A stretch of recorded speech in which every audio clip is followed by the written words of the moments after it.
Long before Europeans drew their first maps of the African interior, the valley of the Middle Niger River in West Africa had already given birth to a succession of powerful states, and the last and largest of these was the Songhai Empire, a civilization that at its height stretched across roughly 1.4 million square kilometers and controlled trade routes connecting the forests of West Africa to the markets of the Mediterranean and the Middle East. And to understand how such a state could emerge from the harsh, semi-arid landscape of the Sahel, it helps to start with the river itself, because the Niger does something unusual for a river that begins in tropical highlands. Rather than running straight to the sea, it bends northward into the edge of the Sahara before curving back south toward the Gulf of Guinea, and along that northern arc it floods every year, depositing rich silt across an inland delta and creating pockets of extraordinary agricultural fertility in the middle of an otherwise unforgiving desert fringe. And it was along this stretch of river, near the town of Gao, that a small fishing and trading community grew over centuries into the beating heart of an empire. The roots of Songhai power reach back to at least the 7th or 8th century, when a dynasty known as the Daya or Za established a kingdom centered on Gao, drawing wealth from river trade in fish, grain, copper, and eventually gold and salt carried by camel caravans crossing the Sahara from the salt mines of the desert interior down to the gold-producing regions further south. And for several centuries, this Gao-based kingdom existed as a secondary power, often overshadowed by the larger and more famous empires that rose and fell to its west, first Ghana and then Mali, both of which grew wealthy by taxing and controlling the same trans-Saharan trade networks that passed near Songhai territory. And it is worth pausing here to explain why gold and salt mattered so much in this world, because the logic of that trade shaped everything that followed. Salt was desperately scarce south of the Sahara, essential for preserving food and for basic nutrition in a hot climate, while gold was abundant in the goldfields south of the Niger Bend, but nearly absent in North Africa and the Mediterranean world. So merchants organized enormous caravans, sometimes numbering in the thousands of camels, to carry slabs of rock salt mined at places like Tagheza deep in the desert southward, trading them for gold dust panned from rivers and streams in the forest savanna zone. And this asymmetry of supply and demand generated staggering wealth for whichever kingdom controlled the middlemen role, taxing caravans, protecting trade routes, and hosting the great commercial cities where these exchanges took place, cities like Timbuktu and Gao itself, each of which became not just a marketplace but a center of Islamic scholarship. Since Muslim traders from North Africa brought with them not only goods, but the religion, the legal traditions, and the literacy of the wider Islamic world, and this fusion of indigenous West African political and spiritual traditions with an increasingly influential Islamic elite would become one of the defining tensions and creative forces in Songhai history. The empire's Mali predecessor reached its own peak in the 14th century under the famous ruler Mansa Musa, whose pilgrimage to Mecca in 1324 became legendary for the sheer quantity of gold he distributed along the way, reportedly enough to depress gold prices in Cairo for years afterward. And it was during this Malian golden age that the trading city of Gao, along with the Songhai people who lived around it, existed as a tributary state, paying homage and taxes to the Mali court while quietly building its own administrative and military traditions. And when the Mali Empire began to weaken in the following century, worn down by succession disputes, rebellions among its many subject peoples, and the gradual loss of control over its most distant provinces, Songhai found its opportunity. And by the middle of the 15th century, Songhai had broken free from Malian overlordship entirely, and begun its own rapid expansion under a remarkable and controversial ruler named Sunni Ali, who took the throne around 1464 and would reign for nearly 3 decades as one of the most aggressive and effective military commanders in West African history. Sunni Ali transformed Songhai from a regional river kingdom into a genuine empire through relentless campaigning. And he did this in part by building something few of his predecessors had prioritized to the same degree: a powerful navy of war canoes that could move troops and supplies rapidly along the Niger, giving Songhai forces a mobility advantage that let them strike at riverside towns and then withdraw or reinforce faster than land-based rivals could respond. And he combined this river fleet with cavalry forces suited to the open savanna, seizing the great trading cities one by one, most dramatically Timbuktu in 1468 and Jen, after a prolonged siege around 1473. And his conquest of Timbuktu in particular left a complicated legacy, because while he secured the city and its lucrative trade for Songhai, later Muslim chroniclers, writing decades after his death, painted him as a tyrant hostile to the city's scholarly and religious establishment, accusing him of persecuting clerics and looting religious institutions. And modern historians remain divided on how much of this reflects genuine policy versus political score settling by later dynasties who had reason to blacken his reputation and legitimize their own seizure of power, since the sources that survive were largely written by the very scholarly class that felt aggrieved by him. And by the time of his death in 1492, drowned crossing a river according to the traditional account, Sunni Ali had built the territorial and military foundation of what would become the largest empire in African history to that point, stretching along the Niger from the salt regions of the north down through the trading cities and into agriculturally rich southern territories. But his son and successor struggled to hold this inheritance together. And within a year, a new figure seized the throne through what amounted to a military coup, a general named Mohammed Chur, who took the royal title Askia, founding the Askia dynasty that would rule Songhai through its most celebrated period, and giving his name to the line of rulers who followed. Askia Mohammed, as he became known, pursued a strikingly different governing philosophy than his predecessor, positioning himself explicitly as a devout and orthodox Muslim ruler in contrast to Sunni Ali's more syncretic and, in the eyes of the religious establishment, insufficiently pious approach. And Askia Mohammed made his own pilgrimage to Mecca in 1497. Traveling with an enormous retinue and vast quantities of gold, in conscious emulation of Mansa Musa's famous journey nearly 2 centuries earlier. And this pilgrimage served multiple purposes at once, demonstrating Songhai's wealth and power to the wider Islamic world, securing religious legitimacy, and even a formal title from the Abbasid Caliph, then residing in Cairo, and allowing Askia Mohammed to recruit scholars, architects, and administrators to bring back to his empire. And upon his return, he set about building a genuinely sophisticated administrative state, dividing the empire into provinces each governed by an appointed official answerable to the central court, establishing something resembling a professional standing army rather than relying solely on levies raised for individual campaigns, standardizing weights and measures to facilitate trade,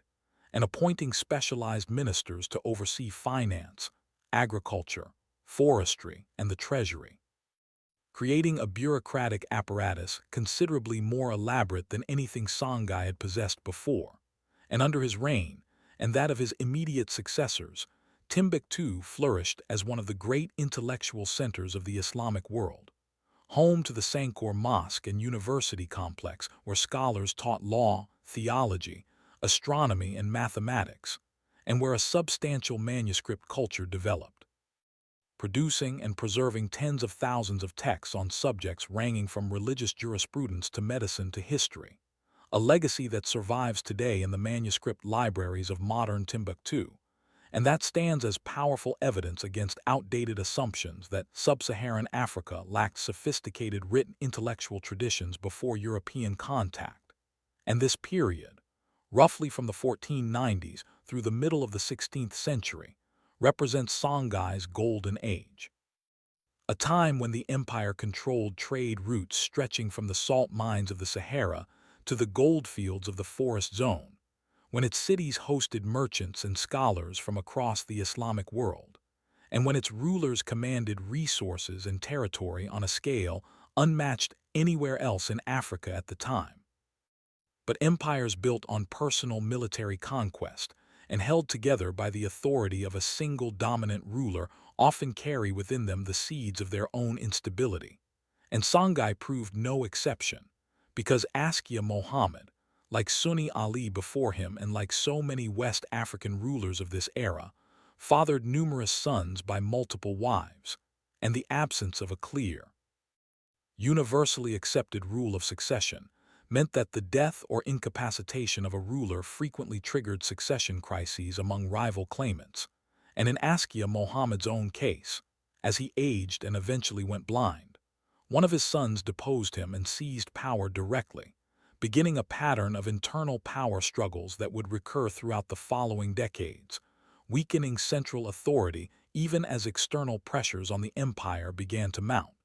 And although later Askia rulers, particularly Askia Dawud, who reigned for over 3 decades in the mid-16th century, managed periods of relative stability and even prosperity, continuing to patronize scholarship and maintaining the empire's territorial extent. The underlying structural problem of succession never received a lasting institutional solution, and each transition of power carried the risk of civil conflict that could drain the treasury, distract military resources, and create openings that rival factions or external enemies might exploit. Meanwhile, developments far to the north, on the other side of the Sahara, were setting the stage for Songhai's eventual collapse, because the 16th century saw the rise of a newly assertive Moroccan state under the Saudi dynasty, and Moroccan rulers had long cast an interested eye on the fabled wealth of the Sahel, particularly the salt deposits of Tagheza, which lay within territory Songhai considered its own, but which was geographically closer to Morocco than to the Songhai heartland along the Niger. And tensions over control of these salt-producing regions simmered for years, with periodic diplomatic exchanges and occasional military skirmishes. But the balance of power shifted decisively when Morocco acquired something Songhai's forces, still relying primarily on cavalry, spearmen, and archers, simply did not possess in any quantity. And that was firearms, specifically the matchlock arquebus, along with cannon, weapons that had been transforming warfare in Europe and the Mediterranean world for decades, but had not yet been adopted at scale in West Africa. And the Moroccan Sultan Ahmed al-Mansur, flush with confidence and treasure after a decisive victory over a Portuguese invasion force in 1578, began seriously planning an expedition across the desert to seize the wealth of the Songhai Empire for himself. And in 1591, he dispatched an army under the command of a Spanish-born convert and eunuch general named Judar Pasha, a force that by the standards of trans-Saharan military expeditions was almost absurdly small, numbering perhaps 3,000 to 4,000 soldiers, but which was equipped with firearms and several cannon, and which had endured the brutal crossing of the Sahara, losing many men and animals to thirst and exhaustion along the way before finally reaching the Niger Valley in a weakened but still formidable state. And the reigning Askia at the time, Ishak II, mustered a Songhai army reportedly numbering in the tens of thousands to meet this invading force at a place called Tondabai, not far from Gao. And by sheer numbers the Songhai army should have overwhelmed the exhausted Moroccan expedition many times over. But the battle that followed in the spring of 1591 revealed with brutal clarity the military revolution that firearms represented, because the disciplined volleys of Moroccan arquebusiers and the shock of cannon fire shattered the massed ranks of Songhai cavalry and infantry, who had never faced gunpowder weapons in battle before, and had no effective tactical response to them. And despite fighting with considerable courage, the Songhai forces broke and fled, leaving the road to the empire's great cities open, and in the aftermath Gao, Timbuktu, and Jen all fell to Moroccan occupation in short order, their treasuries looted, their scholarly and merchant elites disrupted, with a number of prominent Timbuktu scholars forcibly deported across the desert to Marrakesh, a blow from which the city's intellectual culture never fully recovered even after Moroccan control eventually loosened. And yet the Moroccan conquest did not actually produce a stable new imperial order to replace the one it destroyed, because the practical difficulties of governing territory across the vast expanse of the Sahara proved immense. Reinforcements and administrators sent from Morocco frequently died en route or arrived depleted.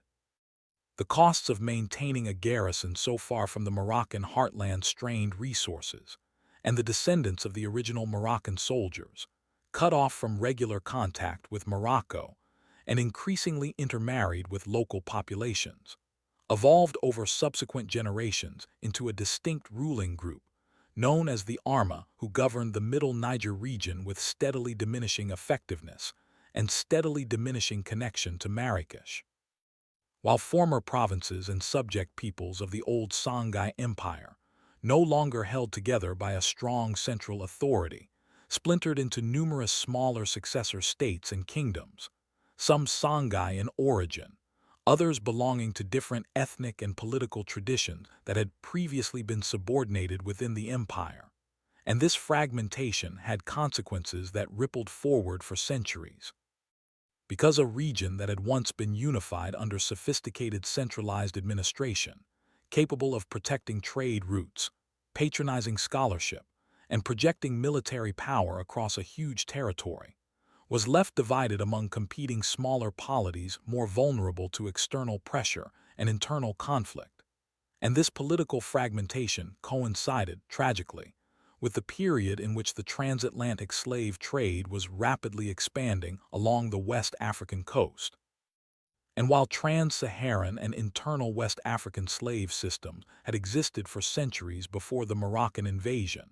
the political chaos following Songhai's collapse, combined with the growing demand from European traders establishing coastal forts, contributed to intensified slave raiding and warfare among the successor states of the region in the following centuries. Today, the physical remains of Songhai grandeur are comparatively modest, since much of the empire's architecture was built from mud, brick, and packed earth rather than stone, materials well suited to the climate but vulnerable to erosion and neglect without constant maintenance. And the once great city of Gao, which at its height was a bustling entrepot linking trans-Saharan and river trade, had by the 19th century shrunk to a small settlement of a few hundred families living among the eroded ruins of its former mosque and palace complexes, so that when European explorers eventually documented the site, they found only fragmentary traces of the city that had once commanded an empire spanning much of West Africa. And yet the deeper legacy of Songhai survives in less visible, but arguably more important ways. In the tens of thousands of manuscripts preserved by families in Timbuktu across centuries of political upheaval, hidden in trunks, buried in the sand, and passed down as treasured inheritances precisely because they represented a threatened intellectual tradition worth protecting. Manuscripts that modern scholars and preservationists have worked to catalog and safeguard as a testament to a West African literary and scientific culture that flourished long before sustained European contact. And in the broader historical record, Songhai stands as clear evidence that sophisticated statecraft, extensive administrative bureaucracy, international diplomacy, and vibrant scholarly culture developed independently in sub-Saharan Africa on a scale that rivaled contemporary states in Europe and the Middle East. And its story, rising from a modest river kingdom to the largest empire in African history, and then collapsing with startling speed in the face of a small but technologically superior invading force, offers a case study in how military innovation can overturn established power balances almost overnight, how succession crises can erode even the strongest states from within over time, and how the collapse of centralized political order in one era can set in motion consequences. From regional fragmentation to vulnerability to external exploitation that echo across subsequent centuries of history.